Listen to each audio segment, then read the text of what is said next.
I can hear you. Everything is great. And we are live. I'm pretty sure. I feel like I say that every time we start, that I'm pretty sure I'm live. Apologies, everybody. This is the Kicking the Seat podcast. We are doing a live stream movie review this week of 1997's Spawn, which, if you can believe it, is celebrating 25 years. Celebrating. I apologize. We're a little bit late. Late breaking news for any fans of the channel. The series I do pretty much every other month. I have two series I do. One is called Page to Screen, and the other one is called Late Screening, both of which I do with my co-host, Cole Rush, who, if anyone is watching NBC right now, just won Password. Oh, wow. So, yeah, you can go check that out. He was, you can see it on Peacock on the replay tomorrow, so that's why I'm a little bit late. Had to show up for my boy and watch him square off against and with Jimmy Fallon and Heidi Klum. Wow. So that was fun. But Cold Rush, wasn't that a movie with Skeet Ulrich and Cuba Gooding Jr.? It should be, but his name is Cole, Cole. Okay. But no. Anyway, so yeah, we're going to talk about Spawn, a movie I don't think I'd watched in full, possibly since the theater, maybe one other time on home video. It's always 25 years ago. Let's back up and talk about what is Spawn. Spawn is the groundbreaking comic book by Todd McFarlane from 1992, one of the inaugural Image Comics titles. So back in the late 80s, early 90s, there was a whole bunch of rock star, mostly comics artists who were working for Marvel and DC, notably Jim Lee, Todd McFarlane, Eric Larson, the creator of Youngblood, Rob Liefeld. And they were kind of tired of working in the big two corporate structure because they're creating all these characters and doing all this great artwork, but they didn't have any participation in the comics they were drawing, really. So they split off. They formed Image, where they could basically own everything and have all these new properties and explore their own kind of dynamic universes. And one of those universes was Spawn. And it's about a mercenary named Al Simmons, no relation, who is betrayed by his government and his big bad boss. He goes to hell and he trades his soul for the chance to see his lovely wife Wanda again. Of course, with the devil, there's always a twist in the bargain. So he gets sent back to Earth 5 years later as this necroplasmic, anti-hero.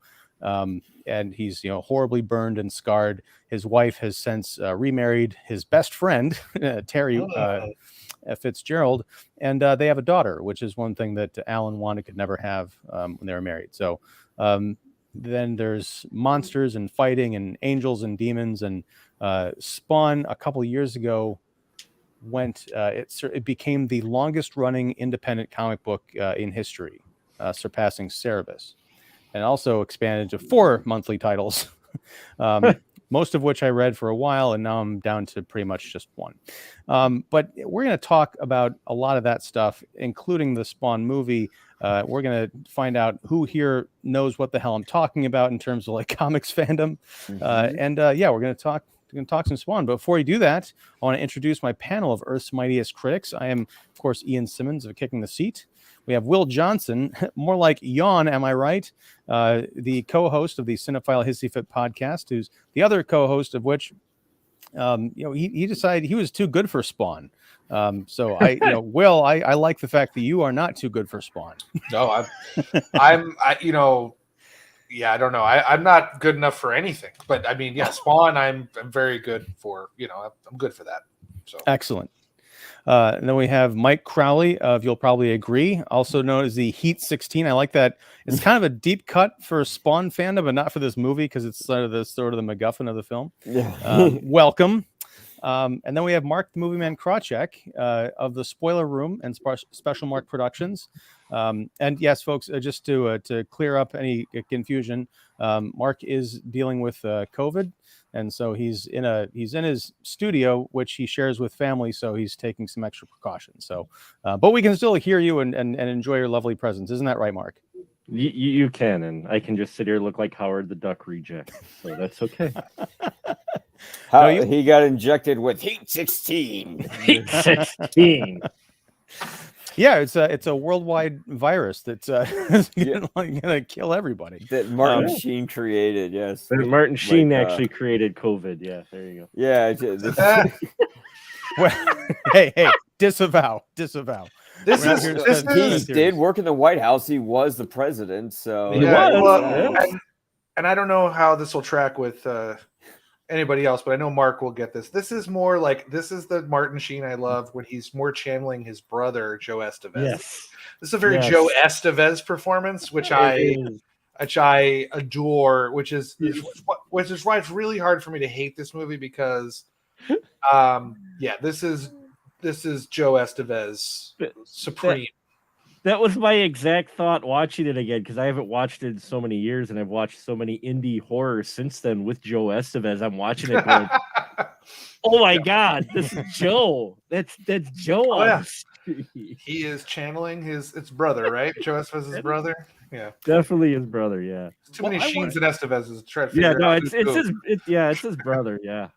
Okay, hold on. I gotta pull the bus over here because I'm disappointed.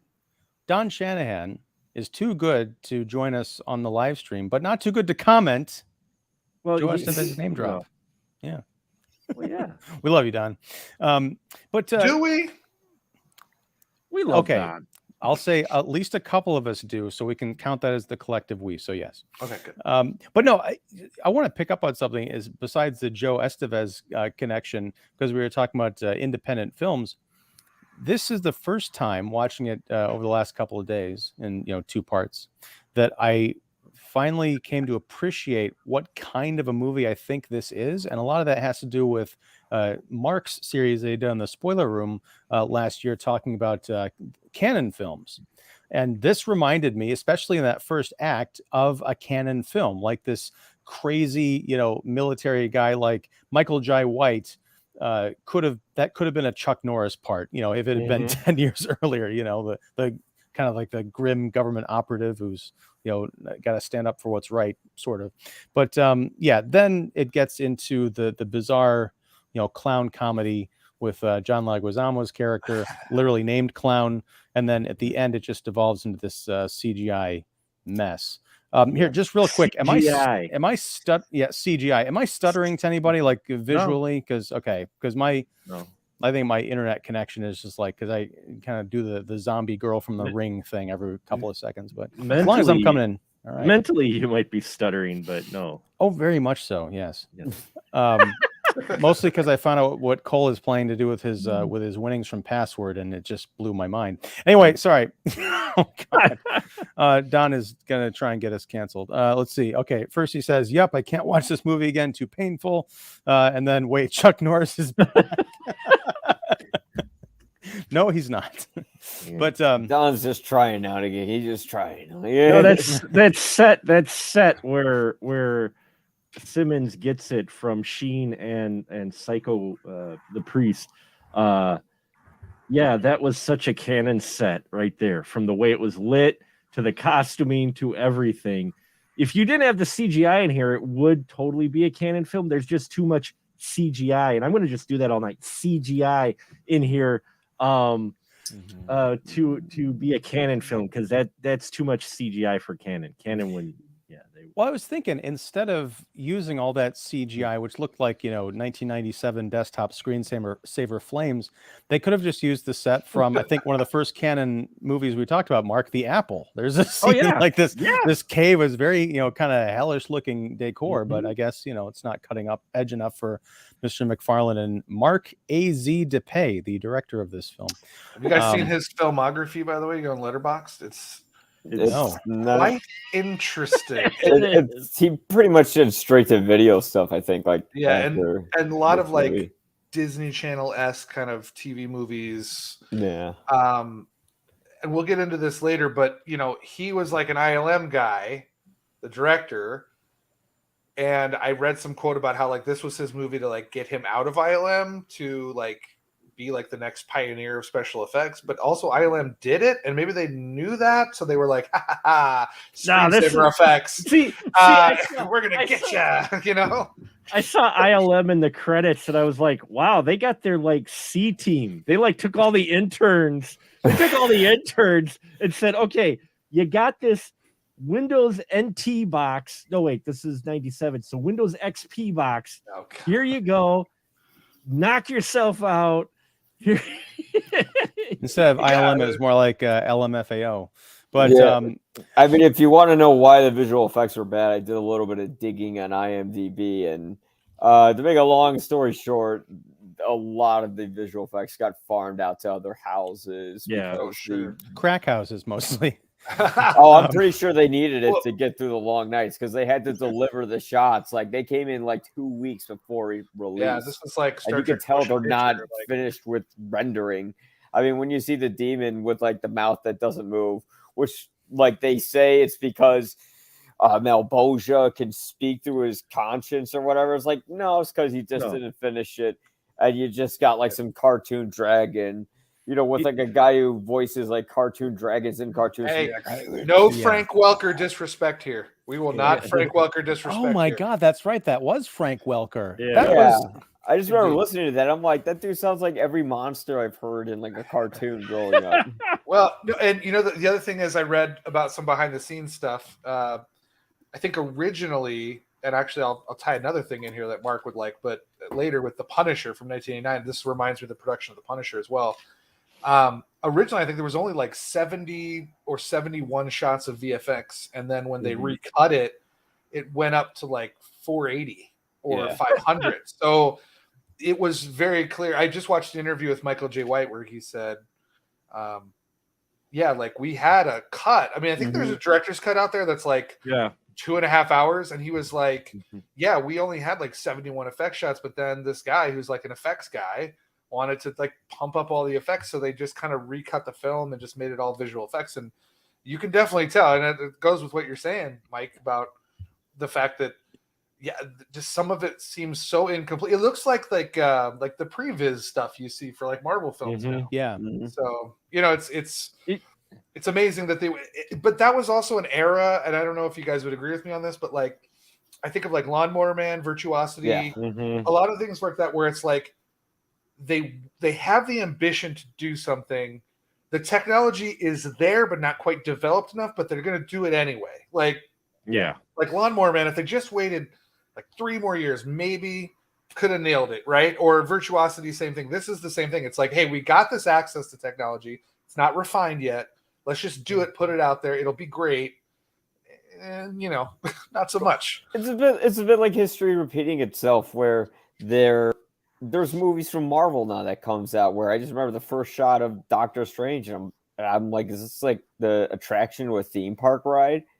And it almost looks like that because you have deadlines and you have visual effects now that are more possible than ever, where you can rush out something like Spawn, but it doesn't look as bad. And this was like an era where like Terminator 2 came out, and the visual effects of the T-1000 already reformed and everything like that were spectacular. But nobody knew that was sort of minuscule and held back compared to having to create hell or some of these other things. But there's a lot of movies with bad early CGI where they were still experimenting with it. It just goes to show you, like, for instance, I think, and give you 2 examples. I mean, this is 97. I mean, the same year you got Titanic with some amazing visual effects that still stand up. And we talk about 92 or 91 or 92 with Terminator 2. That's the same year. I think Lawnmower Man came out like 92. Yeah. It's how you utilize the visual effects, not just the ability to show them. Like, you have to actually like properly refine them and put them in the story, not just be like, look at this fancy new technology we got. It's just going to not age well. If you played any CGI game during the late 90s, that's what this looks like. It looks like that, where it's not quite live action. They broke away from capturing the live action like they used to, and are putting graphics onto models. It's just that the models aren't really that defined, so therefore, or the graphic, so it's that in between phase. And that's exactly what it looks like, is like video game cutscenes. It looks like that FMV from Command and Conquer with Tim Curry. Where he's like, I gotta take it to the next place. 3 with Space. Well, it's a real shame too because they've got some real heavy hitters in the makeup department on this. Mhm. Oh yeah, Like- it was the proto K&B. Yeah. Kurtzman, Yeah, Nicotero, and Berger. and the makeup when they do go practical, like I think there's a little stop motion with the Violator. There's the makeup on Simmons himself, and the suit is makeup. Like the makeup is there's a couple things with Clown too. Like you can see just like the prosthetics, like his teeth, you know, like what they're doing with that. Like that's fantastic, and that makes it even worse as the years go by because you've got like this exquisite practical special effects with the makeup that looks fantastic, and then you've got this visual effects that just gets worse. Like it just looks worse as time goes on, and it's not in that cutesy, like, you know, when you watch something like, you know, This Island Earth or something from the 50s where you're like, oh, that's cute what they were trying to do and what they had at the time. Like this looks like someone rushing something through to get it out into theaters and to get on a trend, and it does not age well at all. Violator looked awesome. Sorry, Mike. Oh, no, he did. Looks great. Yeah, I think some of the practical effects of Violator looked pretty good. Yeah. Like when he's fighting the puppet, that looked Yep. good. But then, you know, when he had to do like a full, like wide shot of the body falling down, you could just see sort of the little edges where they're like trying to use the pen tool to make sure he's in the shot where they can add the virtual background, but it's not quite matching. So it's I literally had to pause the end fight in hell, and I said out loud because I like to talk to myself like all the time, but also in movies. And I literally paused and I said, "What is happening?" Like I couldn't even understand. Like I paused and rewound twice, and I just gave up after a while because that was when they put Violator in the hellscape thing, and you got guys flying around the screen and landing into like you know, the little pipe stuff from the screensavers we had on Windows. Like it's just nuts. Like I couldn't even figure out what was going on. I couldn't tell.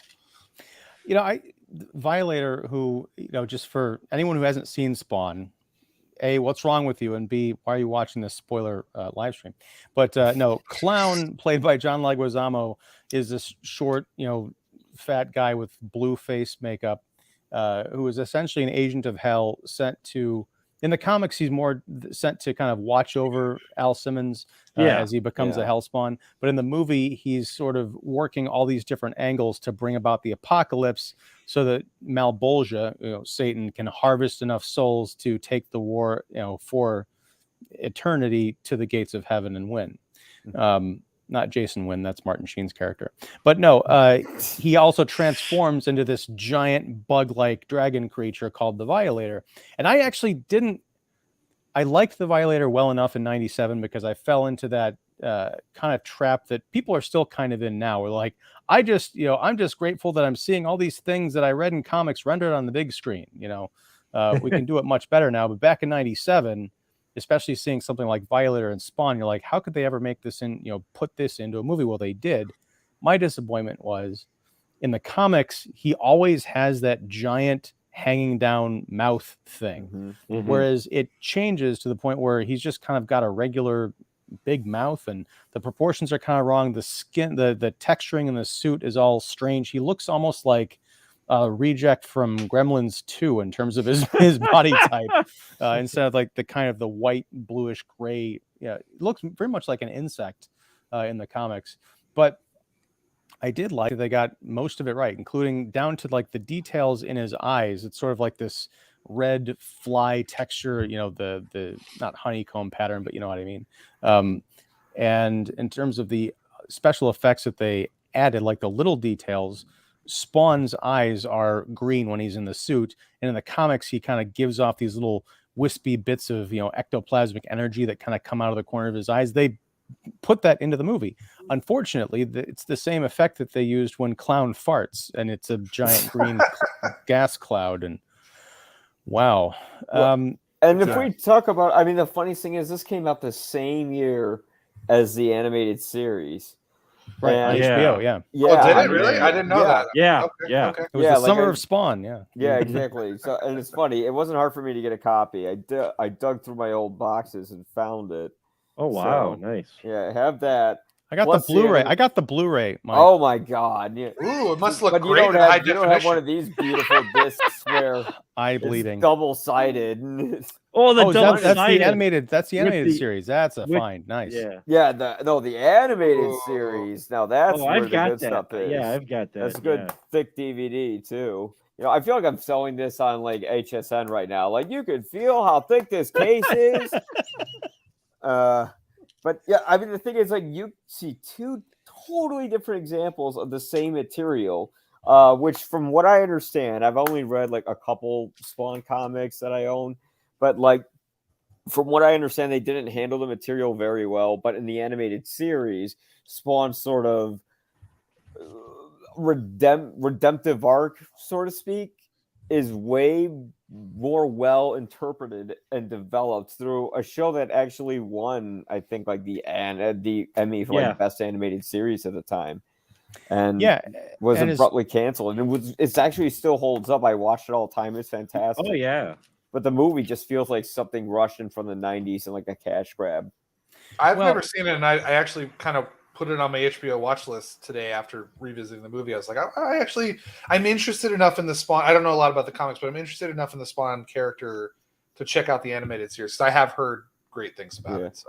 Although there is a corny intro from Todd McFarlane in the beginning where he's like, the darkness in your life. Quick, what's your answer? Give me a paycheck now. Yeah.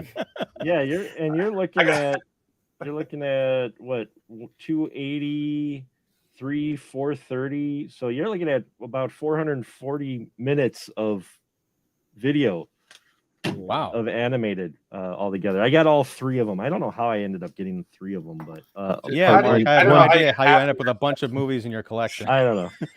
Yeah, McFarlane just wanted that money so he could buy Barry Bonds baseball. No, but it is. It's a solid series. I mean, next to Batman the Animated Series, this one is one that I actually watch over again as well because it's 6 episodes a season, and they're only like 30 minutes or something. I mean, that sounds right up my alley for my schedule.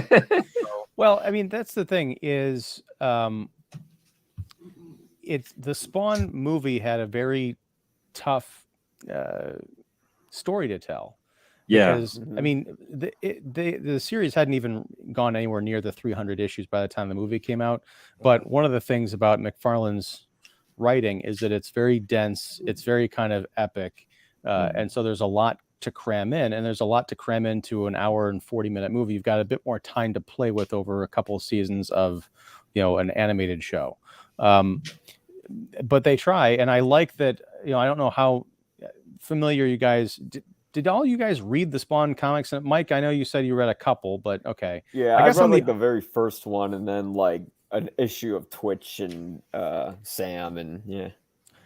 Geez, David's in the chat too. I'm going to bring up some of his comments. I feel like he needs to be here because I guarantee I don't know if you're a Spawn reader, but I feel like I'm out here on a limb, guys.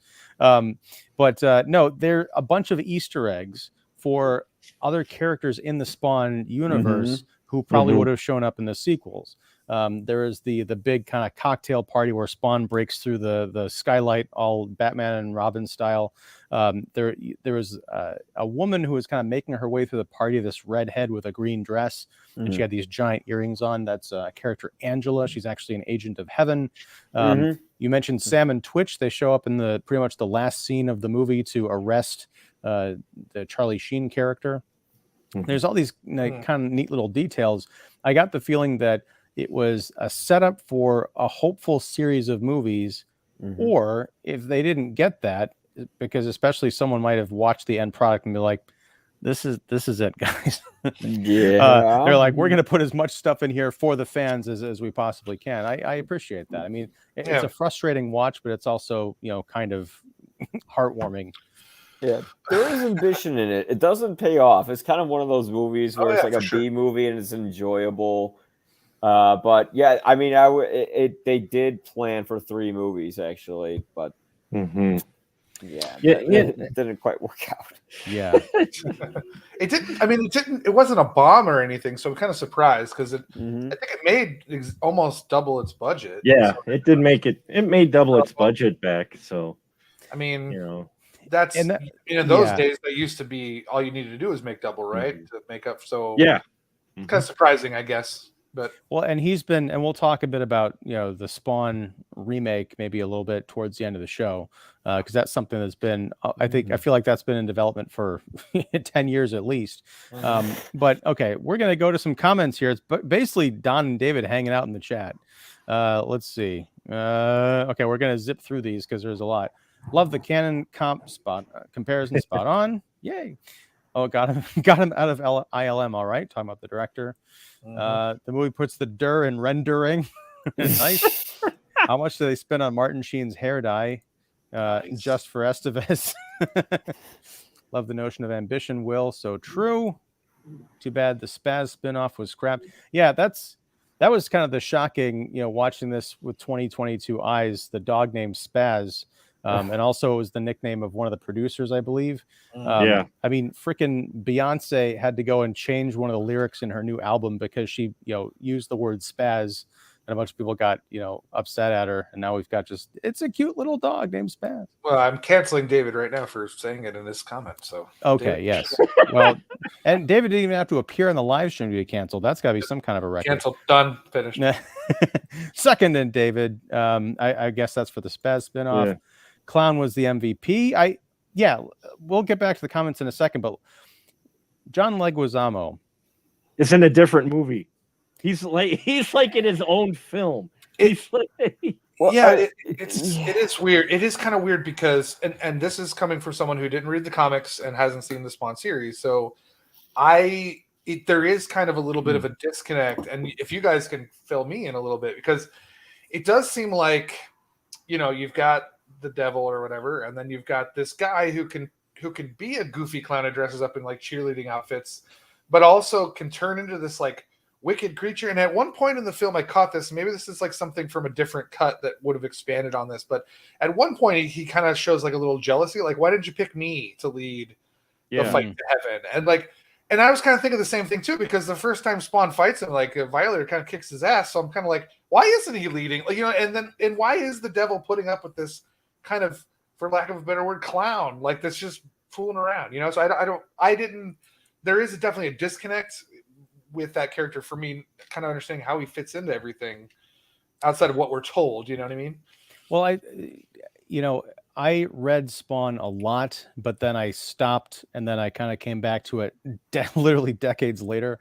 So I don't know exactly everything that happened with Violator, but just from watching the movie and what little I know of the character, I did go back and for this podcast, I purchased and read the Spawn Collection, Volume 1, the Origins Collection. Look, that's what Violator looks like. He's like a little white stringy monster.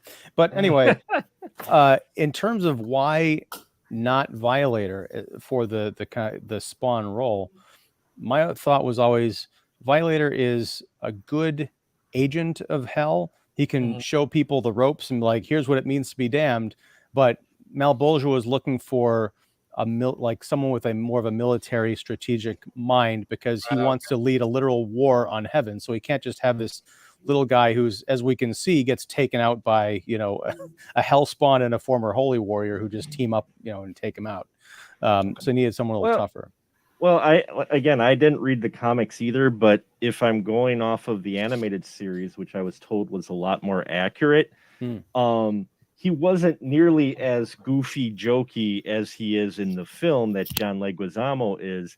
He's more of a as I think Dave put in the comment, he's more unsettling and scary. He just kind of sits there. He's an observer of sorts, and he makes commentary in that, like he's always scheming, but he's not nearly like farting everywhere and that was dancing in a cheerleader outfit, at least in the cartoon. Yeah, that was kind of a bummer too, because there are a few moments in this where I actually found a couple of the shots they had with Clown where there was actually some, I would say, chilling, really. There's a couple of moments where I was kind of like, ooh, there's something going on here that's a little bit darker than he's putting on, and I always kind of found that interesting. I think in particular, there's a shot at the birthday party. Now, granted, he's also wearing like more traditional clown makeup, and that's frightening in itself. But like there's a couple moments where he has like a look on his face or whatever. But then, yeah, later on, my favorite moment of the film is when the girl's like, "You were at my birthday party." He's like,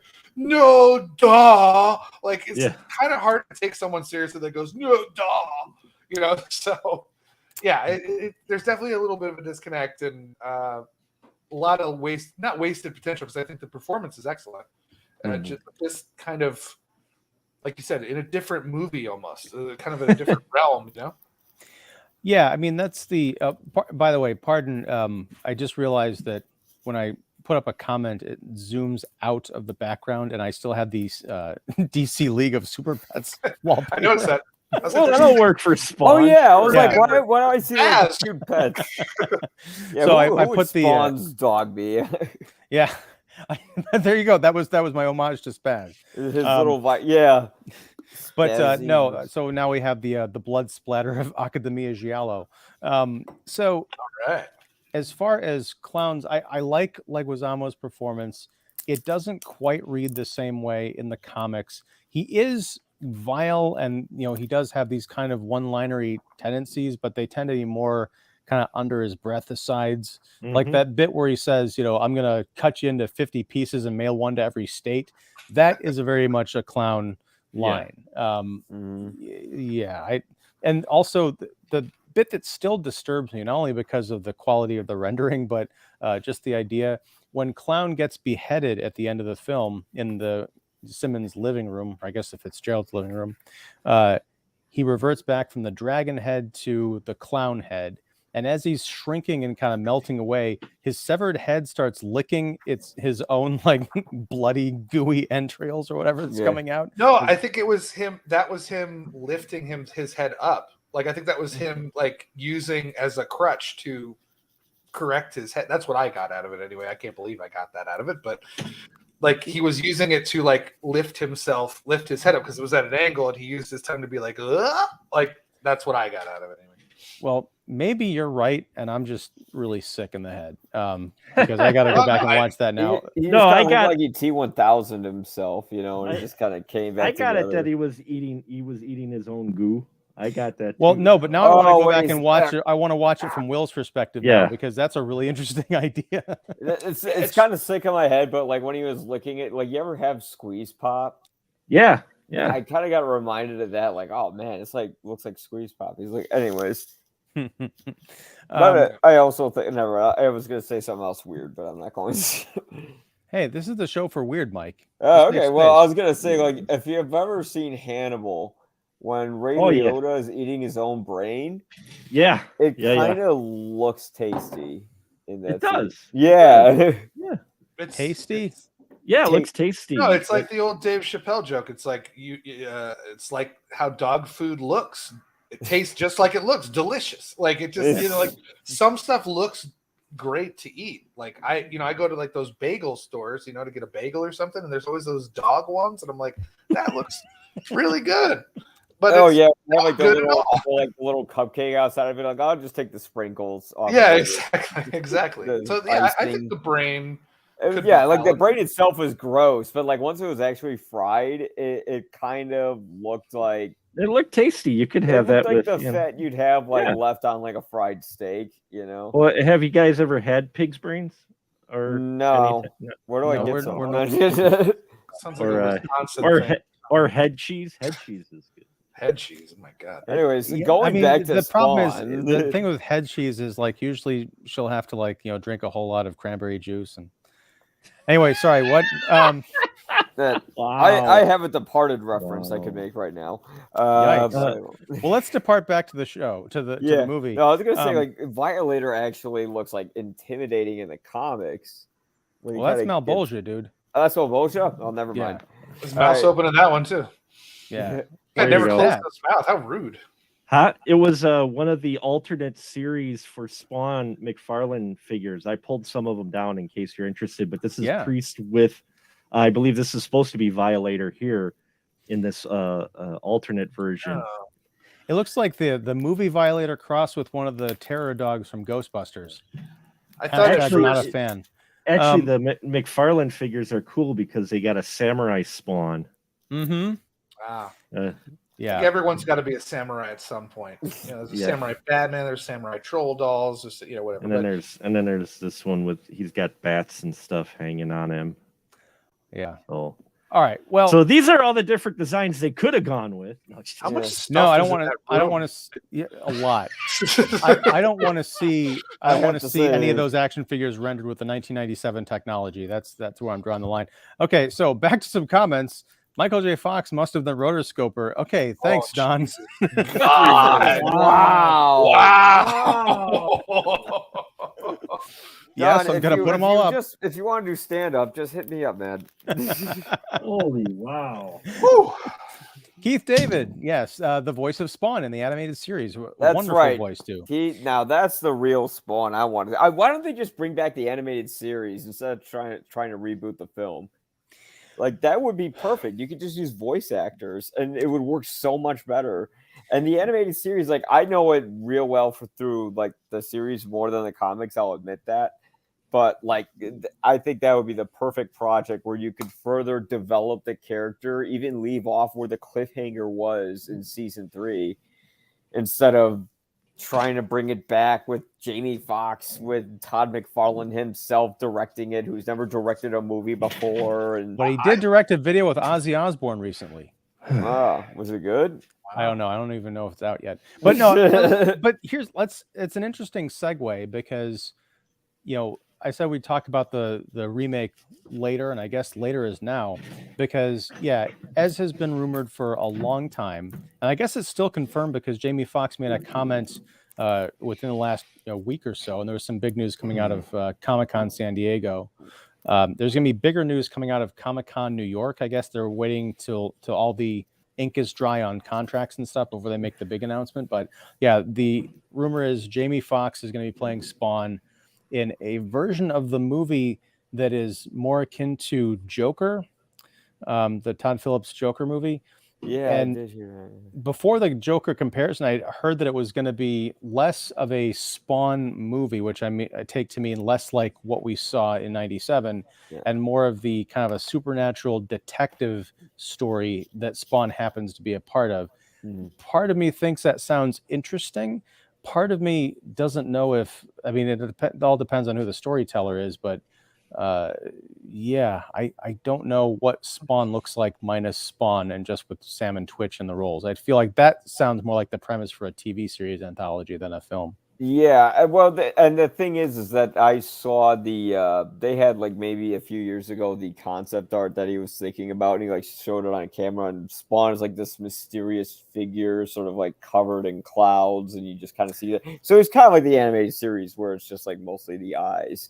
So he's more mysterious rather than kind of all the suit porn they had with the original film. But I think I like his ideas. They sound interesting. I'm just wondering, as a director, as like a first timer, if he can really pull that off, because that's asking a lot. It is, but for me, I think it's more asking a lot for the fans or of the fans, because technically too, because it's going to be a lot to deal with in terms of technical department. Right, but that's the thing is like the main problem I think with Spawn, and this gets to one of David's comments later on, which is how this is true. Roger Ebert gave this movie 3.5 out of 4 stars in '97. I read a little bit of that review as a refresher, and I think he admired the kind of the spirit of the movie, which I think we can all get behind. There's a lot of heart and ambition here. It's just that it came out about 20 years too early.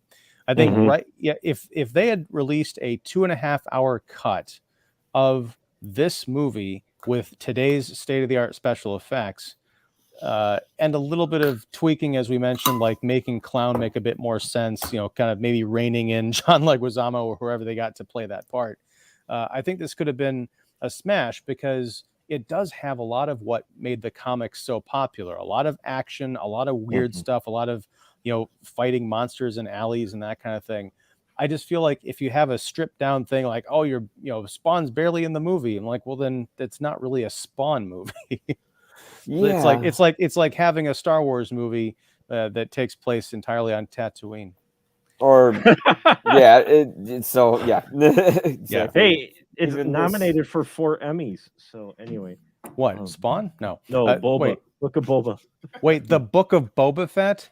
This is Yeah. like technical awards. Yeah, 4 Oh, Emmys. okay. Yeah, Okay. I was thinking it couldn't have been like Nominated. writing. Yeah. I mean, there's so many Emmy. The music I, was I good. have been nominated for an Emmy at this point. I mean, yeah. Well, the Emmys, like people don't know this. They hand out a ton of it. Like there's the ones they It's like the hand out Grammys. on camera, Right. and then there's like the tons they hand out to like everyone off camera. Well, it's Well, like yeah, it's I- like the Grammys, right? The Yeah. Grammys are like that. There's hundreds of Grammys actually out. You just only see. yeah, I have to watch the Grammys on like the live stream on Twitter for the one award for the heavy metal artist, and you know the whole thing's empty, and you got a guy going up there and like, thanks, I guess, and then you Yeah. never see him again, and then it's always like the weekend for 19 other nominations, whatever. Well, Will, speaking of two-wheeled scooters, that was a hell of a segue. You mentioned that if Mark was on the show, you guys could have like a side panel about the music of the movie. I promise we'll go back to the comments because we got a lot more rolling in. But let's talk about this bitchin' metal soundtrack that kind of goes. It goes right along with the whole like rock aesthetic of this. Like the Spawn logo looks nothing like the logo from the comics. There's really kind of a cool iconic logo. It's like this big 3D burnt rock and metal whatever twisting around like, man, this is so edgy. It's very Limp Bizkit 90s. Well, I guess so, but no, I brought it up because, and I know Mark might appreciate this, is because this was kind of a I guess there was this guy, his name was Happy Walters was the name of this producer. And he made like 3, I'm not gonna say legendary soundtracks, but like for metal people, 2 kind of like pseudo iconic albums came out of this. And the first one was Judgment Night, which was like this combination was this combination of metal artists with hip hop artists, right? Yeah. So every song was this team up of people where you were like, huh? And Spawn is the same thing. Like Spawn, for me being in high school at the time, I think I was a freshman. Like that, this was, I mean, at the time, what metal was out there at the time. This was in terms of what was popular, but also the old legacy acts. I mean, there's a lot of interesting. This is the same thing as Judgment Night. But this is a mixture of metal groups and techno groups, and it's a fascinating soundtrack because. I mean, there's a Metallica remix on there with DJ Spooky. There's a Slayer song on there with Atari Teenage Riot. I know Korn and the Dust Brothers. No, that at the time when that was huge for like freshmen in high school like us because that was like a rare Korn single like you had to find, So I got the soundtrack for that, and then I found all these remixes and different groups and things I had never heard before. It's a fascinating. I think it's actually one of. I know we're not supposed to talk about Marilyn Manson anymore, but one of my favorite Marilyn Manson songs that he ever put out. Filter, which is like a 9 Inch Nails kind of acolyte, had a great song on there too. It's a really good album. I still listen to tracks off that album, and it's one of those kind of things where it like surpasses the movie itself, where it's kind of like the Judgment Night soundtrack. It's not people don't watch Judgment Night as much as they probably listen to the songs on the album. And the same thing with Spawn. I mean, I had Spawn back when we still had the CD thing in your what was that thing? What's that thing called? The CD player? No. Like you put that thing the thing to block the sun. The visor, the CD visor. visor. I mean, Spawn was in my like rotation for like a really long time, and like years after I forgot about the movie. Like it's just kind of I don't want to say it's a seminal soundtrack, but this guy Happy Walters that did it, he also I guess did this for Blade 2. Yeah, that's what I was trying. Sense, I've got that soundtrack. I was trying to figure it out because I remember there was a number of soundtracks at the time, and you named 2, and now we mentioned Blade 2. That was the other one where you had these combinations of bands you didn't think would work, and they did. I mean, this soundtrack too has freaking Slayer and Atari Teenage Riot doing a song together, and sometimes it work a little better than it, but they're interesting. They're you're right, they surpass the movie in many ways. I mean, there's 2 really. There's Orbital and Kirk Hammett did a song on there called Satan, which is and I went to a Catholic school, and every now and then I'd have my headphones on, and the song starts with Satan, Satan, Satan, Satan, and I remember just being like, wondering if anyone could hear me. I was like breaking the rules. But then there's also like the Prodigy and Tom Morello did a track together on that album. Yeah. I mean, it's a lot of, even if it doesn't quite work, because not everything on Judgment Night works. But even if it doesn't quite work, it's interesting. It's like it's like someone saying like, what would happen if, and they just smash these things together and see what sticks. And it makes for a very interesting thing. And like you were saying, Mark, it kind of surpasses the film. It's something that like I listen to and I go, oh yeah, Spawn had this soundtrack that was kind of nuts, and I just want to make sure I brought it up on the show because it's, if anyone can find it, it's worth at least a one spin through, like on Spotify, because it's on there. It's on Spotify. I checked it. It's complete. There's not like any missing singles or whatever. It's a full album, and it's still. I listened to the whole thing on the way to work today. It was great. Wow. Well, I've got that in my collection. That one, the Graham Revell orchestral points that you do get in here too are really well done. A lot of people don't talk about Graham Revell, but he actually is a really talented composer and does a lot of action films, so you don't always hear his music. But The Crow, I mean, he put in he did, the instrumental stuff in between that wonderful soundtrack. Another one, the 90s was fascinating for soundtracks, if you're a soundtrack lover, because suddenly there was this explosion thanks to Prince and the Bat album, basically, to where they're getting people lined up going, hey, I want my song in a movie. I want my song attached to an album. And you've got all these up and coming alternate rock, these techno that were fitting these action films. And they're like, yeah, these guys are up and coming, so they're still cheap. So we're going to put their song on the soundtrack.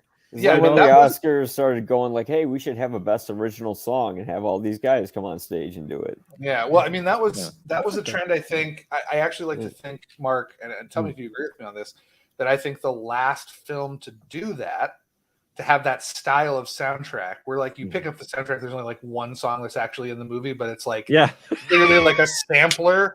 I think the last film to do that kind of 90s style was Freddy versus Jason. I remember when I bought that soundtrack, it felt like I was in 1995 because it was clearly Roadrunner Records putting out a sampler like, here's all our bands, and we're slapping Freddy vs. Jason on it. And actually, it hasn't aged great, but like, there's still like Sepultura on it, and like early Lamb of God, and like Killswitch Engage and stuff. And it's kind of like a fascinating artifact, but like they don't make soundtracks like that anymore, like they do with the Spawn thing, where it's an experiment.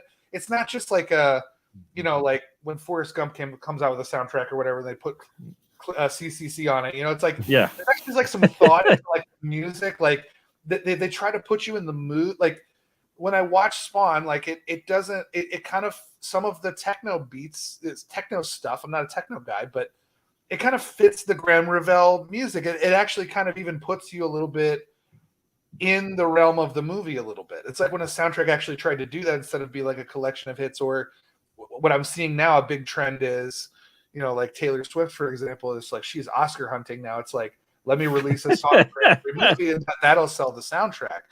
It's like soundtracks, they're not part of like, I just remember soundtracks being such a vital part of the movie experience, and it's not like that anymore. It's kind of a shame, Well, I mean, go ahead. Sorry, go ahead, Mark. I was just gonna say, but the music, you had to have this type of music on the soundtrack when you have credits that don't scroll straight, because we're gonna be edgy, and we're gonna roll our credits sideways and make it look like a Mountain Dew commercial where they're flashing. And the whole time it was very seven, the whole time I was thinking like, there's some poor guy, this is like his first credit, and he wants to show his mom his credit. And it's like, wait, it's right there. No, I mean, it's over there. No, it's gone. Like, damn it. Like, well, Mom, I swear I was the associate producer on this, but okay. Like, you know what I mean?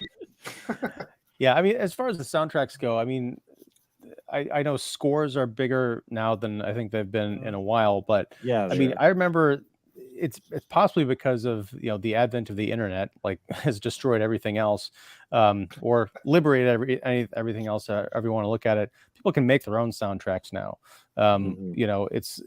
It just doesn't feel as special. Like I'm going to go out and buy this collection of music from a movie.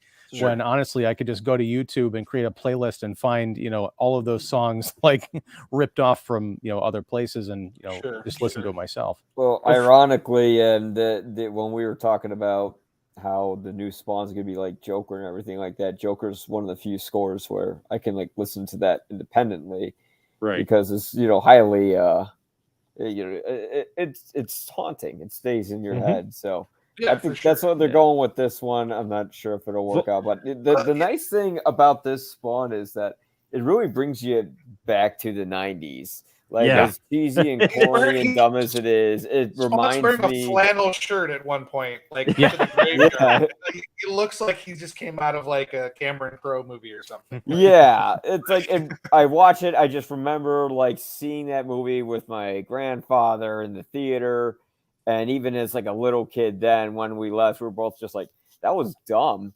and I think like Sure. the only thing I remember like vaguely from it was like all the like the demons, like the CGI, like green blood, and John Leguizamo dancing around like he's a cheerleader.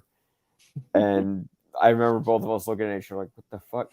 But like now it's one of those things where it's like it's a 90s gem and it brings us to that time. But that was sort of the spirit of Spawn when Todd McFarlane wrote it. It's like, dude, I'm edgy, I'm blah. And it's not as fleshed out as the series, but here's hoping for a good future for it. For you guys, sorry, Mike, I didn't mean to step on you. 2 questions we're gonna. Well, first of all, how old were all of you when this came out? Like, I'm just curious. 97, so 20. Let's see. Like 14, I think, maybe. Let's see. I was 15. So this was 22. There you go. All right, so I think 13. Yeah. Yeah, I think 13, 14. I was a little bit more forgiving of it because there was kind of at that time that was kind of a more edgier kind of thing. I think when you're 15, a demon that kind of makes jokes that maybe you don't quite understand sometimes, and stuff like that. It's a little bit edgier for a teenager, so I think I was a little bit more forgiving of it as a kid. But I guess my other question was, you did say it was, Mike, you did say it was a very 90s feel to it. Yeah. Mm-hmm. Like, I think of when I think of 90s comics, I think of the Liefeld, like the super buff Cables and X-Forces and stuff. But I also think of certain 90s characters like Venom, or I know he was the 80s, but you know what I mean? That period, like late 80s, 90s. And Spawn too, I think of that. Like, is this a character that, and maybe this goes to Ian, who's a lot more well read on it than I am. Is it a character that has aged appropriately? Well, he just disappeared. He just totally ignored my question. He just his left. Elgato's glitching. He's like, oh he no. just left. You guys hear me? It's we can Malboja. hear you. Yeah, We can hear you. It looks like you just look like an Elgato now. Yeah, I know. Yeah, Hold you're on an a second. Elgato. Let's see if I can plug this back in. We're now hosted by Elgato.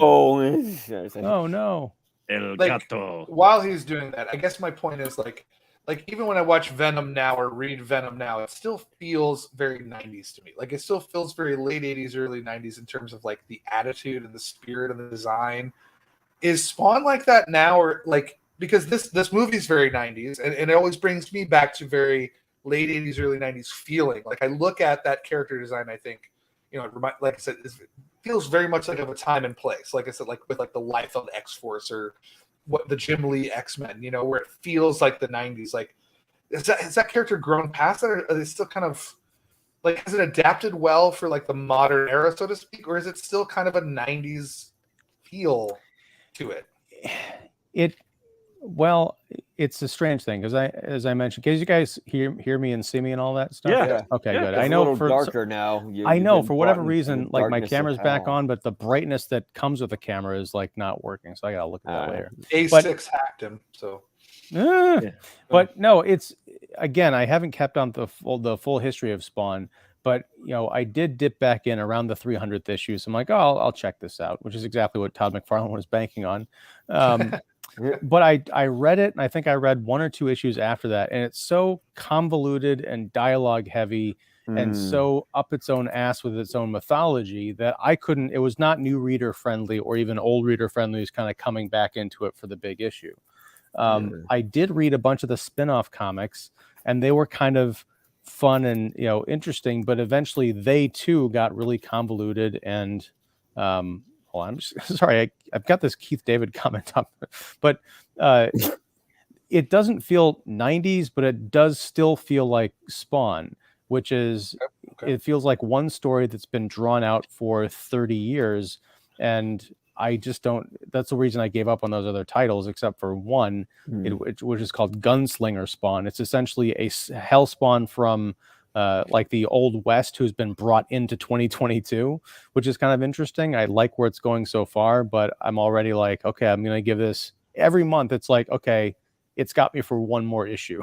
It's not like I can't wait to see where this is going. It's like, you're on thin ice, pal. So it is kind of a repetitive thing. It doesn't feel 90s. It feels contemporary, but it also, I don't know who it's for really. Well, it's like, even if it had updated visual effects and all that, it's very sloppy structurally. You know, it's trying to do so many story beats at the same time. Sure. It can't juggle it. It needs to be stretched out, you know, in a longer medium, which is why writing is or television's a writer's medium, which sometimes doesn't work out for film. And yeah, this one, they try to have too much happen, too much resolution, and too fast a time, where we barely even get to know these guys. We barely, like, okay, here's who's Wanda. Like, we don't even know who Wanda, like, we get it's his wife, but it's just because, like, he screams her name and they don't really explain that was it that you can tell. That you could tell. And I was going to bring this up with Mark, because I know Mark is probably a big fan of the 1989 Punisher, as I am. Maybe, I don't know, or I'm just crazy. But the same thing kind of happened with that one, where like there was like a whole like 30 minutes in the beginning of like where you get to learn who Frank Castle is and his family, and instead they cut it all out and then kind of put it in like little like fast 3-second cuts every now and then when he's like depressed, you know.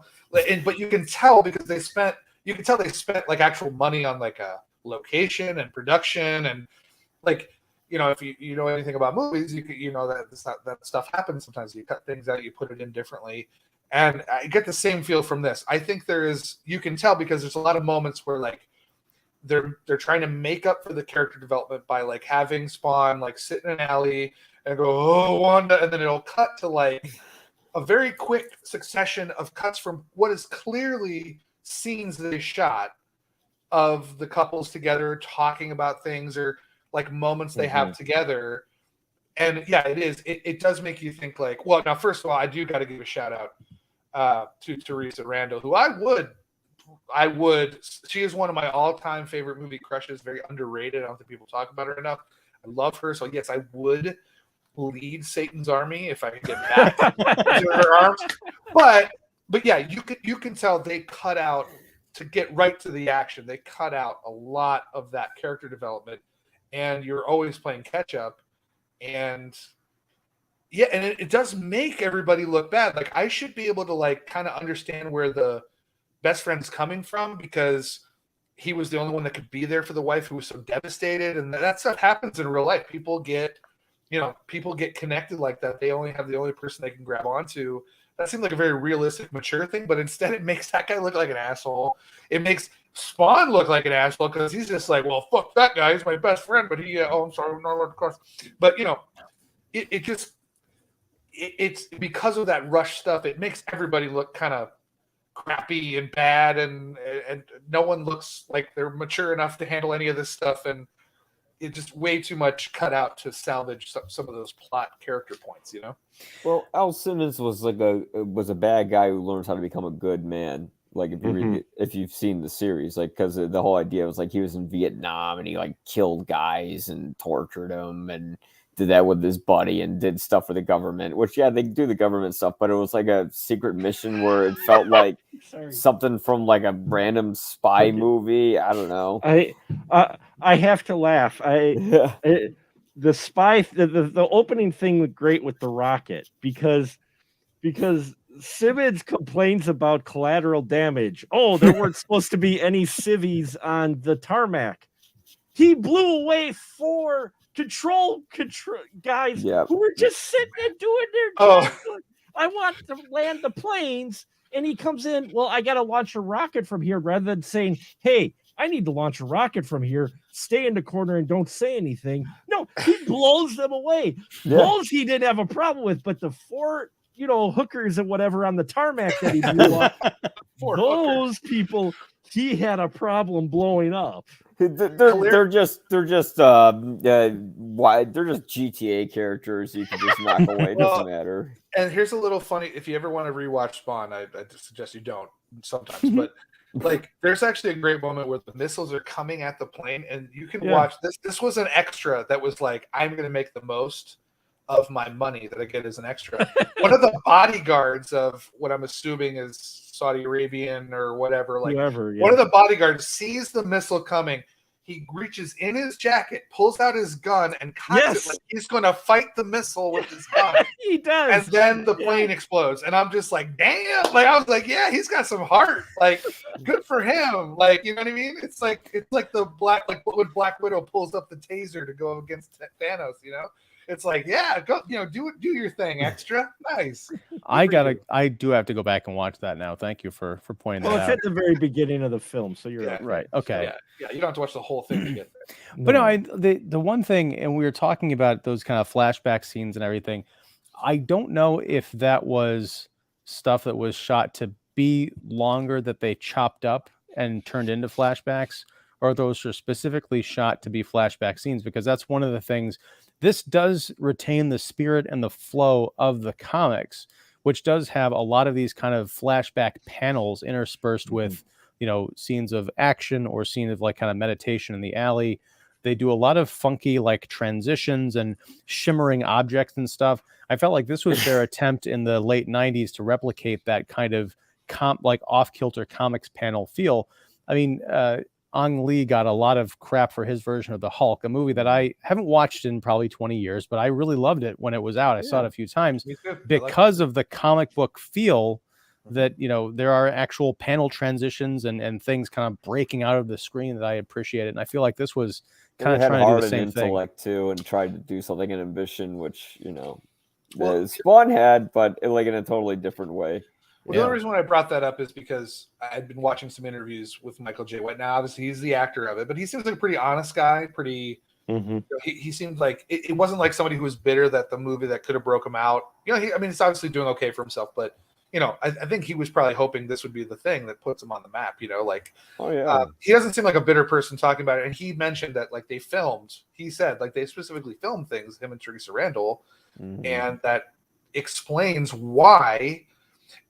Because in the movie, he just goes to Joe Estevez and says, I'm done, and it doesn't make any sense because he was just on a mission killing people, and they kind of tie it into like the civilian casualties or whatever. But he specifically said like the reason why there's like 40 minutes on the cutting room floor is because we filmed all this stuff with how he became a family man or wanted to have kids.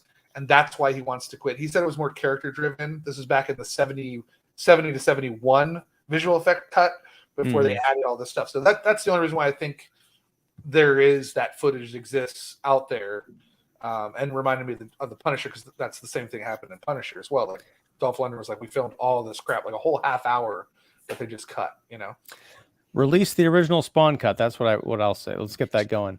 No, I would like, because I liked Michael J. White in this role. I think he worked really well in the makeup, and poor guy. Like there was Spawn, and then a few years later he got cut out of Kill Bill. Like that, he was hyped up of being in that movie. I think you can see his scenes on the deleted. I can't remember if he was in one or two. It might have been two. But the other thing by is a clown again in Dark Knight. That's right. Yeah. But here's the weird thing, and it just kind of occurred to me. There's been a lot of talk about like Blade, Black Panther and Blade, and Blade was the first kind of like big screen iconic black superhero. Spawn came out a year before Blade, but no one ever talks about that. I wonder if that's because it's been kind of memory hold because of there's those Meteor Man graphics. Meteor Man before they came out, it was Meteor Man, and like they were kind of just and Blank Man, and they were those were like comedies, silly right? They were silly characters. They weren't even real characters. And Blade was sort of like the first R-rated one, and this one could have been R-rated. And that's what threw me off with Spawn. I'm like, I knew from the series and the comics, it's bloody, it's gory, it's the furthest thing from PG-13, but to appeal probably to a wider audience, then they had to pull everything back, and you can tell. I mean, especially to a lot of the outdated references like Violator makes. ER, there's an ER reference. There's an There's ER an ER reference. Actress in ER couldn't put you back together again. You know, like, There was one line that I had never caught until watching it in this viewing, when Clown is talking to Jason Wynn, because that's something we've kind of left out as far as the plot. Clown's last act is to convince Jason Wynn to get basically a pacemaker attached to his heart that is synced to this death missile that's going to unleash the virus or whatever. Yeah, that made no sense how they never mind. I'm sorry. Go ahead. But so the whole idea is then he was going to like goad Spawn, Al Simmons, into killing Jason Wynn as revenge for his death and all this other stuff. But no, when Clown is talking to Wynn, who again is played by Martin Sheen, he says, yeah, now we're getting. I can't wait. We're getting ready for the apocalypse now. Yeah. I'm like, we're gonna trigger the apocalypse now. That one, they even put it in the trailer. You will never. Yeah. You can never give up. Like Martin Sheen making an apocalypse now joke, because I mean the all-time classic is in Hot Shots Part 2, where Charlie Sheen's on one boat and Martin Sheen's on the other, and they're both like, "I loved you in Wall Street," you know, like it's that's kind of But I don't know what I was gonna say something else, and it'll come back to me later. But yeah. Well, before we get to the later part, I do, because we are kind of running late ourselves, I do want to finish out these comments, and then we'll kind of, if we have anything else we want to touch on, we can. But let's see. How's about Todd as the bum? I could interpret that quote a number of different ways. But no, McFarlane made a cameo. Yeah. Yes, in the Rat Alley, I think are called, or Rat City, when Violator shows up and he's tussling with Spawn. They land on top of this homeless kind of like cardboard shack, and this guy pops out, and he's kind of a youngish looking guy. He's like, oh, and puts his hand up. That's Todd McFarlane, the creator of Spawn. How in the world did Ebert give this 3 out of 5 stars? We kind of talked about that before. Was the angry chick in the tights who worked for Wynn in the comics? I forget. Yes, that was Jessica Priest. Mark just brought up the alternate version of her action figure. She her character dies in this movie, and if I remember in the comics, I think she comes back as like a hellspawn or like an agent of the damned, toting guns. Obviously, that was also the actress Melinda Clarke, who was at Flashback Weekend Chicago this past weekend. A lot of people know her from, I think, Return of the Living Dead Part 3. I know her from The OC, Fox, from almost 20 years ago. Nice. More power to you, Ian. More power to you. Cool I'm going to rope all of you guys into becoming 90 Day Fiance fans one of these days. It's going to happen. Petty writes in, "Hi everyone. This movie was a bit of a disappointment because it wasn't as good as the HBO animated series." Well, I think we're kind of all in agreement there. My biggest beef with the animated series was, and this is no fault of anyone involved, because you can't literally take the artwork of Todd McFarlane from the comics and translate it to an animation. It would take 17 years to do one episode because it's so detailed.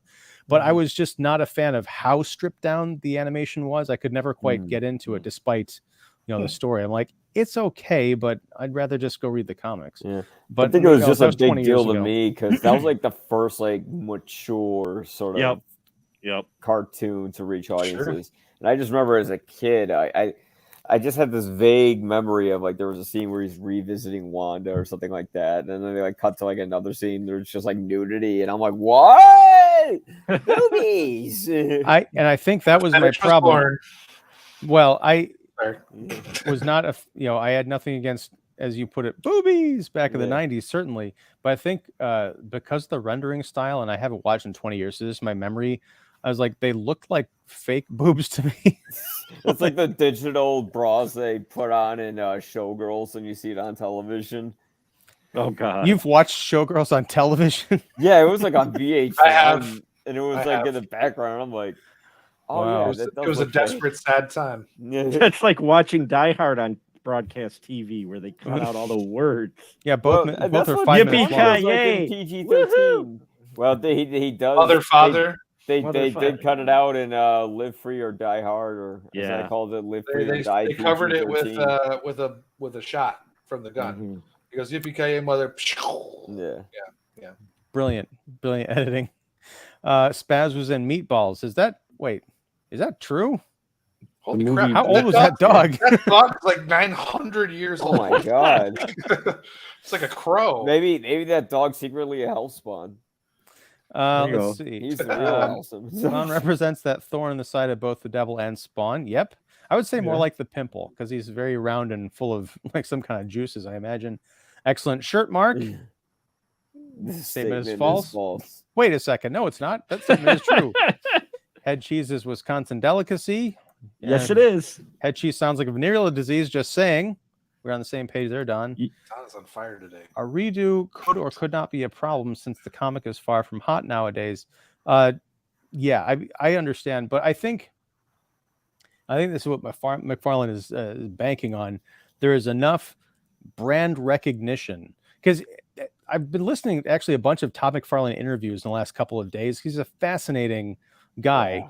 It's fascinating to listen to interviews from he was younger and also especially now. He's a hugely successful businessman, and to hear him talk about business strategy and how he made it in comics and action figures, it's really cool. But he was talking about Spawn 300, and he said, I wanted people to know that the book was out there. Even if they didn't buy it, I didn't care because they would see the name Spawn or hear about Spawn and be like, oh, I remember Spawn. That's still going. That's cool.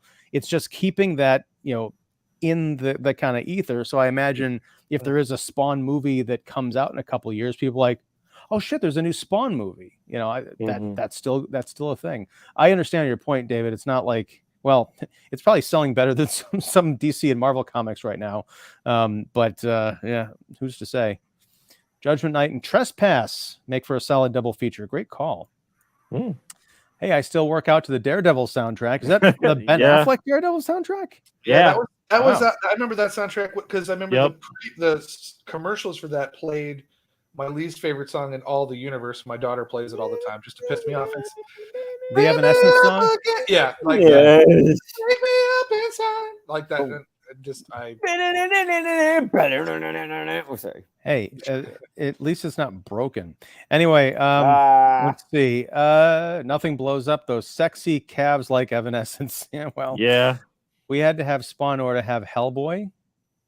Well, you know I what? can see That's actually something I listened to in the Michael J. White interview. I listened to it. They said that because New Line Cinema put out Spawn and then did Blade, and they said, and this is what Michael J. White said, so who knows how totally accurate it is, but he said that I guess Bob Shea at New Line was like so impressed with like the original cut of the film that when the director said, hey, can I add some more visual effects shots and re-edit this, Shea was like, yeah, no problem, go do whatever you want. And because it became such a kind of quote unquote disaster, they put the reins on Blade like hardcore. Like they were monitoring Blade like every day, every cut, every daily, everything to make sure that it was not Spawn. Wow. And like I said, could be a little bit of an exaggeration from the actor. I don't know, but we wouldn't have. I know that the comment was we had to have Spawn in order to have Hellboy, but we also might have gotten a different Blade if things were a little differently too, because same studio learning from their mistakes, so to speak. I thought they did a great job with Blade. Blade's fantastic. Yeah, like that. It had a dark atmosphere. It focused on the character and why he's a little angry. And they, the whole twist with the mother is a little forced, but still they keep it focused on the character, and that's why that movie worked. And maybe it was because of studio mandation. Because who knows what would have happened if Steve Norrington made whatever he wanted. Maybe it would have been good, or maybe we would have gotten League of Extraordinary Gentlemen again. That's true. Yeah, that's a good point. Listen to Mark's episode on Blade, by the way. It's a great show that he did, by the way. It's a cross promotion for you. Thank you. Let's see. It walked so the next things could run. That's the 90s for you. It stumbled so others could climb up from the abyss. Hey, can you imagine Mark A.Z. Dippe's The Abyss? Sorry, I was just thinking about Is that a ride at Disney World? No, it should be No, though. it's an Epcot. It would be great if Zaslav would you. greenlight a project to remake this movie with the special effects that exist today, not rely so much on practical effects, which was the big failing of the movie. I think It didn't really know how to balance the two. It didn't I'm know. Like, I'm all the details. opposite. Yeah. I think the practical is fantastic, and the visual effects are the CGI. I feel like they're bad. both kind of. I was gonna say I think The practical is great. The practical is really good. I think it still holds up. That makeup on him when he's burned is fantastic. The suit looks great. Like I said, the stop motion monster, a lot of that stuff looks really good. I was really impressed with it. I think the one thing that throws me off was like the lighting on his face. Like you can kind of tell where the rubber is and the imperfections, and it brought it down a bit. It would have. I like that because it's tactile. Like I feel like I can touch it, and that's why I always give a little break to that because it actually has dimension to it. Like light is still playing off of it. Like that's cool. The one gripe I have about this suit is actually something a problem I had with like the original Predator from '87, and it's probably better today, I imagine, because the different materials and different artisans working on this stuff. But whenever Spawn would like pick up guns or you'd see like close-ups of his hands, it very clearly looked like he was wearing like giant molded gloves. And like when the Predator in the original movie was like, I think it was when he was taking the little gas things off of his helmet to like take off his face mask. When he would press something, you could see his like the finger, like the rubber was coming off the edge of the finger, like it was like a shoe that was on a little bit too big. But yeah, that's just me. You mentioned that too. That's another thing I noticed. A little small detail is when DB Sweeney, whatever the best friend's name. By the way, the Spawn predicted like touch screens in 1997. By the way, yeah. If you look at it, if you look really close, I rewound it. He is clearly like got his fingers next to it and waiting for the effect to like show that because he's like, oh wait, you can see that like the hamster in his head like on the wheel because he's like, okay, crap. I gotta hit it right now, so it looks like, and there's like a teeny, like there's like a little millisecond where like it lights up first, then he puts his finger on it. It's fantastic because first of all, it's like an Apple IIe, but it's also like touch screen, and you can just see the actor trying to like catch up to the visual. You notice the small things when you're kind of spawned out, See, I got to go back and watch this movie again because I'm picking up all these details from you that I didn't even notice. I think my eyes were too busy bleeding. Let's see. The end credits are like an ad for a local haunted house. Yeah. A lot of these were as soundtracks to movies you wish you could forget. I'll watch Speed to remember the 90s. That's a good prime 90s movie, along with Empire Records, talking about a soundtrack that did better than the film. Speed 2 Cruise Control up high. Yeah, right. I'm gonna leave you hanging on Mileage that and Wizard magazine. Oh yeah. For sure. Yeah, it did. Well, that's the other thing. In one of these interviews, I think it was with Screen Rant from Comic-Con a couple weeks ago, they did like a 45-minute interview with Todd McFarlane, and he was talking about how the Image guys became these rock stars of the early 90s. And McFarlane credits a lot of that to Wizard magazine because they ran a lot of pieces on the Image guys, but they also started putting their pictures. There's a famous picture of like the Image founding fathers kind of hanging out when they announced the company at this like suite or something. But because a lot of the comics press was not big into images, people didn't know necessarily what their heroes looked like, so they kind of turned them in. Wizard became like the celebrity magazine for comics creators. So yeah, that's a great call out, David. Well, and this was also in Fangoria too, which is cool because horror elements. So like you also got that kind of cult horror audience too. I just looked it up. The Fangoria has the Violator. And it just says live action Inferno Spawn Unleashed from Hell, and it's. Oh, I remember that cover. I remember the cover. And it's got the full Violator head of the puppet, so it actually looks good. So yeah, you did have that kind of the stuff that was kind of the day of like. Do you remember I was big into like Deep Space Nine back then. They had like a Star Trek magazine. Like you would go to the like Barnes and Nobles and they would have specific magazines just for those shows. and you're like, man, that what a weird like. I've got some of those Trek ones because I used to work at a B. Dalton bookstore, and when we had to return them, sometimes you had to return the whole magazine, but sometimes if you tore the cover off, you could keep the rest of the magazine. So I've got a few of those magazines and a few of those books. They don't have the cover on them, but they have them. But I explained that to my kid back in the day. I'm like, not to sound like get off my lawnmower, but we didn't have the internet. You stayed there and you forced yourself to watch all of Entertainment Tonight to sit through 25 minutes of bullshit so you could get the 3-minute behind the scenes shot of a film. You went to magazines, you got Cinema Fantastique, you got Starlog, you got Fangoria, you got, these, so you could actually, and what was great about it is the stuff you read was old. So what you were reading wasn't exactly always what's going to make it in the film. I remember reading a few films, like a few horror films, where they'd have shots, like a full shot from the movie that was never in the movie. Oh, no, that was the whole thing with Wes Craven's The Wolf one. Yeah. The hell is it called? Like there was... Cursed, yeah. Cursed. There was all kinds of stuff in Fangoria of like all the stuff they ended up cutting out of the movie. But and what Mark's saying is also why like the soundtrack for like Spawn works, the music, and why music back then works, because you weren't able to go on Spotify and listen to whatever you want whenever you want. I missed a lot of stuff as a kid because I happened to I would go to the store and I'd be like, well, I've got $10. I can buy this CD or this CD. Yeah. And the one you pick, that's the one that's with you. And then if you never listen to that album until 20 years later, when you're 40 years old and you have Spotify, it's not going to have the same effect. So those soundtracks, that was a key to those soundtracks working as well, and putting you in the mind of the movie, because then you were like, oh, I heard that song. That's really cool. Like, I'm not saying I like this. It's just an example, but you can be like, oh, I like Incubus. That's cool. Like, I want to hear more Incubus. And then you look out the albums and you do have to get the information, just like in the magazines. You have to be like, oh, crap.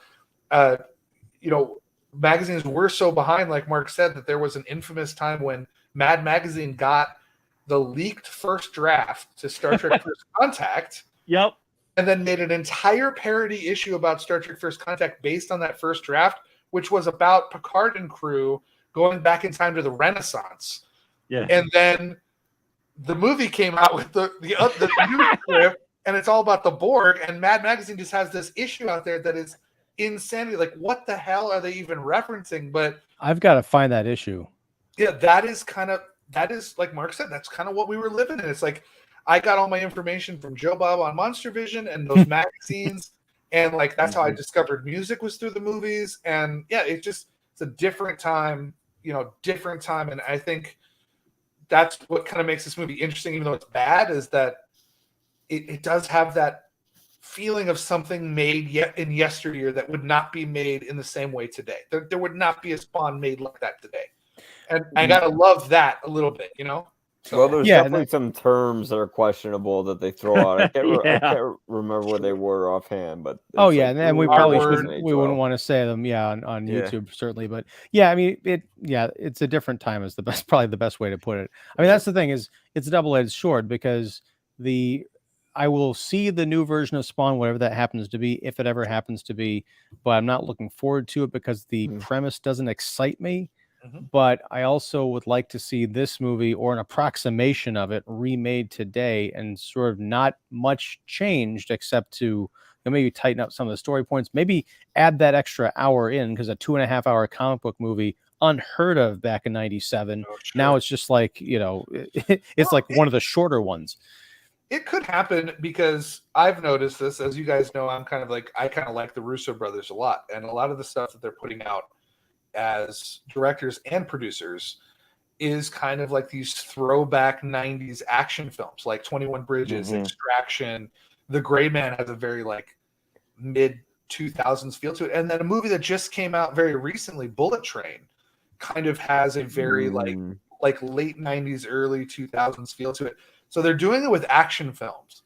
So it wouldn't surprise me if they started doing it with kind of these, maybe like they go in the horror method, which was, make a movie for not $5 million like they did with like the Halloween movies and make 15. But, if you need to kind of appeal to that nostalgia base, the Stranger Things base that wants to like kind of live in this earlier time, you could make movies like this again, maybe in the future, if they're doing it on a mainstream level with something like action.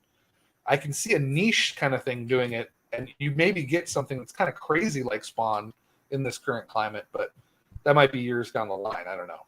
Yeah. I mean, who knows what'll happen if this new Spawn thing comes out and it's a surprise hit. Maybe that'll leave the door open to say, well, hey, you paid for that. You'll come out to see anything we do next. And maybe they'll go. How long has the Crow reboot been in development hell though?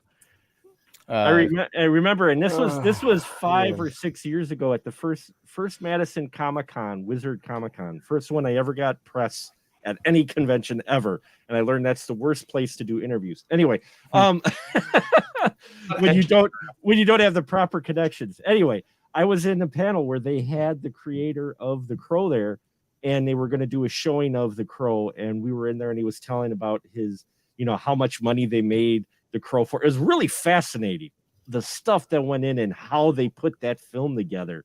And I remember him saying, and you all are going to ask about the remake. He goes, it's still in development hell. He goes, we've spent twice as much money on the budget for this remake and have not shot a single thing versus what we made the entire first movie for. They were like 20 million in the hole because of contracts that were signed and then lapsed and the whole union thing.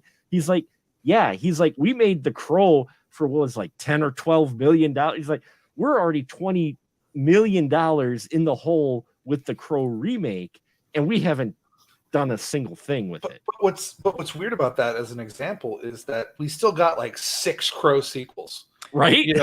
Whereas Spawn, it surprises me that we at least didn't get like, maybe 2005, like a Spawn directed video, like Spawn the Return or something like that. It was really cheap knockoff. Like Spawn, for whatever reason, maybe because the rights are a lot more in control of McFarlane or whatever. But at least with The Crow, like I'm sure there's some fans out there, I don't know how many, but they're like, oh yeah, there's those 6 other Crow sequels, so at least I can get that. It's like a Hellraiser sequel. There's 900 of them. So I would have thought we would have got an animated movie of the Batman Spawn crossover. The comic I have upstairs that's actually signed Batman Spawn. Well, they just announced Batman Spawn. There's a new one coming out, a new comic book. So, is there? Yeah. Well, it's coming out. At some point soon. They announced it, I guess, at San Diego, and Todd McFarlane said, in his typical humble fashion, that it's going to be the biggest comic book of the century.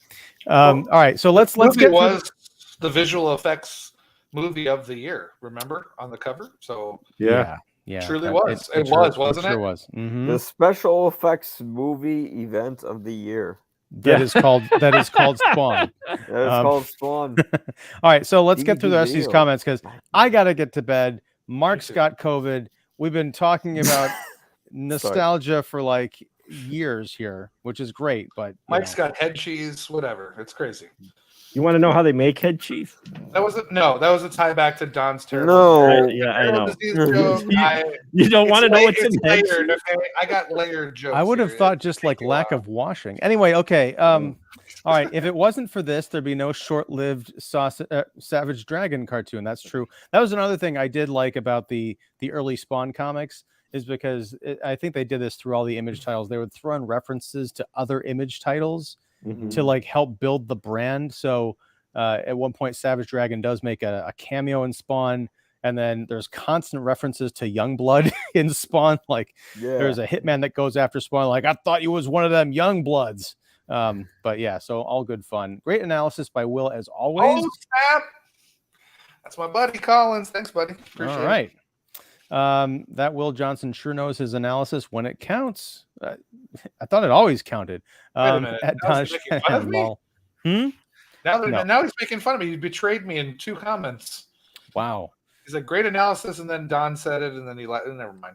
Maybe he's laughing at Don. There you go. He's still on your side.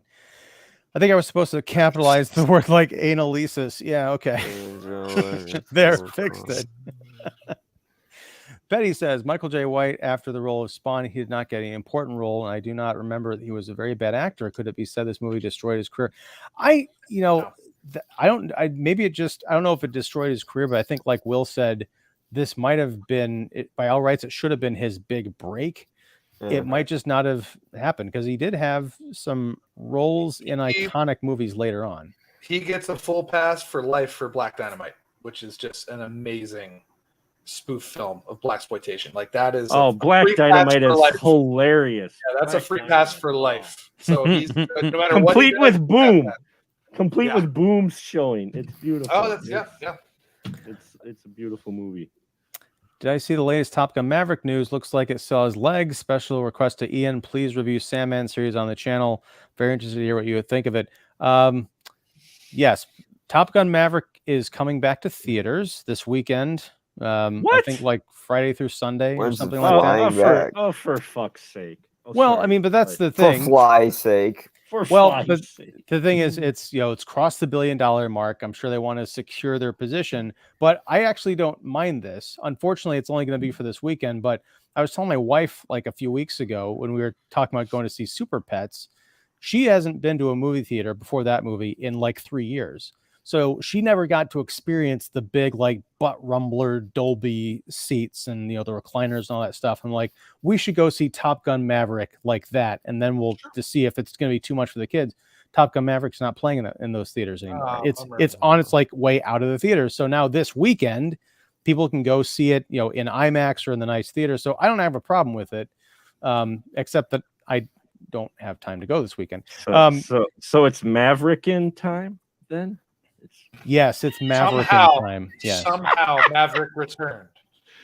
It's cruising time. It's cruising time. There you go. Petty, I would rarely ever deny you anything, but I will not be reviewing Sandman on this channel. I am a big fan of the graphic novels. I read them all in the last couple of years. I've watched clips of the Sandman. I think it looks terrible. I know people who love it. I will probably watch it at some point, but I have no interest in talking about it. Let's see. I know Sandman's not a superhero, so the promise is safe. That's true. Let's just say I'm not planning to talk about Sandman right now. I could possibly be convinced otherwise, but whatever.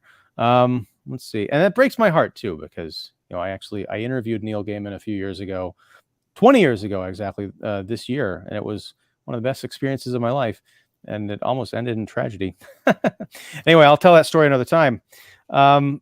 Any closing thoughts? Why would I do it like a Daffy Duck like there? Okay.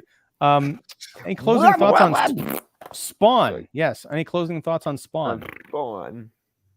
Well, you know what? As a fun nostalgia trip, go ahead. But hard pass. It's not exactly something that's fun to watch. It's you can literally have it going in the background and not miss much. Be like, oh, the bad guy betrayed him. Okay. So not much of an exciting film, but you know what? It is a great way to kind of have people understand how movies progress throughout the years and how they look different and how they're reflective of their time. And for that, you know what? Yeah, why not check it out? Not as the quality as the movie, but just as the quality of the now I got it. Not for the quality of the movie, but just for the the dedication put forward into it and for how it reflects the time. I like that sweet cardboard DVD box with the plastic flip on the side of it. Aren't these great? Isn't that beautiful? Great? Yes. Yeah. And I didn't like them back when they were around, but now I'm nostalgic for them. I just always loved how animated menu was one of the features. Oh my God, the menu in this DVD is ridiculous. It's like this floating fire thing. And like every time you click on it, it like goes to another corny transition with like the guitar riffs. And... Well, the animated menu. It was like we have cable at a hotel. Animated menu was like that for DVDs. The menus were a big deal when DVDs came out. Plus surround sound and like constant. I mean, we can still watch something on this and it won't deteriorate in quality. Meanwhile, a VHS will. And if you have an HBO Max subscription, we'll see what you still have.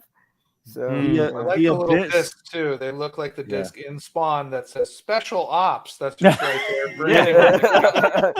There's like a little sniper rifle on it when you select it. Oh yeah.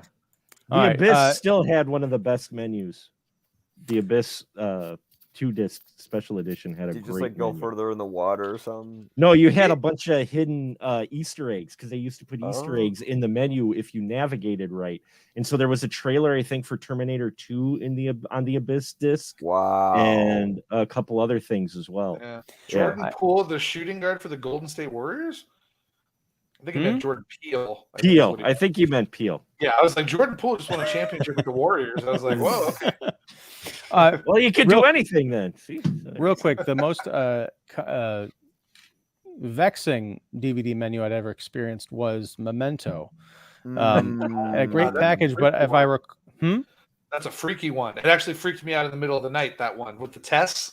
Like, well, you have to fill out the multiple choice tests or whatever. Well, yeah, because if I remember correctly, you have to figure shit out that's the one, just in order to like access any of the features. You can't just press play. You have to like solve riddles and stuff or find where the button is. I'm like, what is this nonsense? Well, yeah, there's one point where you're answering questions, and then one of them has like two people like looking at you, and it says, "Why are these people laughing at you?"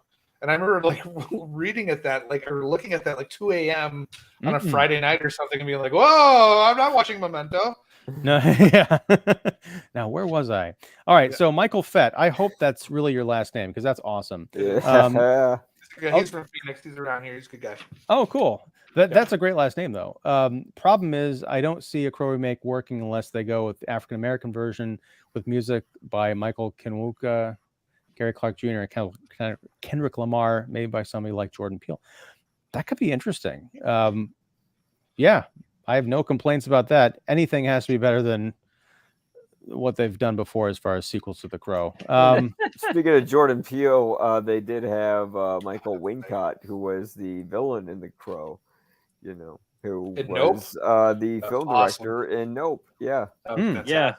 Yeah. So good to see him back. See that voice back.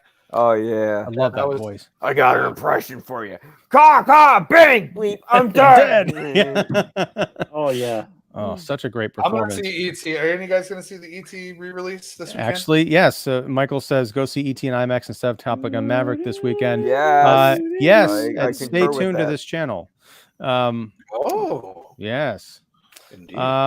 Let's see. Petty says, excellent live. All the analyses were incredible. I send a big fraternal greeting to all of you. Until next time. Well, thank you, Petty, for hanging out. As always, it's great to see you in the chat.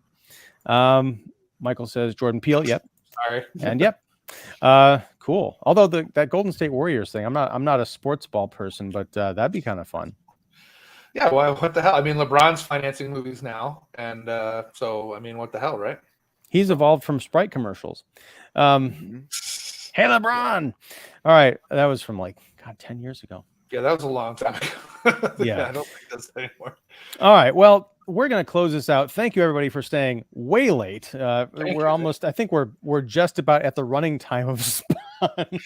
We are. It's oh my God. 96 minutes. Yeah, 96 yes, we are. minutes. Let's see. Wow. But so thank you everybody for hanging out. I hope you enjoy this acid trip down memory lane. I'm as always Ian Simmons of Kicking the Seat. Once again, we have Will Johnson from Cinephile Hissy Fit Podcast. We have Mike Crowley from They'll Probably Agree, and Mark the Movie Man Krawcheck from Spoiler Room and Special Mark Productions. It's been fun. We'll be talking about something else coming up. I hope. I got to find some other reason for us to all get back together again, and like Humpty Dumpty of movie podcasters. But thanks everybody. Good night. And if you're watching this, you enjoyed this, please click that like button, smash it, spawn it, clown it. Violate it. Yes, violate it. Very good, Will. And subscribe to the channel, and also check out all of my lovely and talented friends and co-hosts' work. Links down in the description, along with the people who couldn't make it on camera tonight. Even though you shouldn't follow their work, we're going to punish them for not coming on the camera, but hanging out in the chat like a bunch of ghosts. No, we kid you, David and Don. We punish them like the Punisher. Yes. Or just don't violate them. No. Or if you do, don't do it on the internet. Anyway, good night, guys. And you have been Give them the Fantastic Four. No, just kidding. Yeah, no. Not at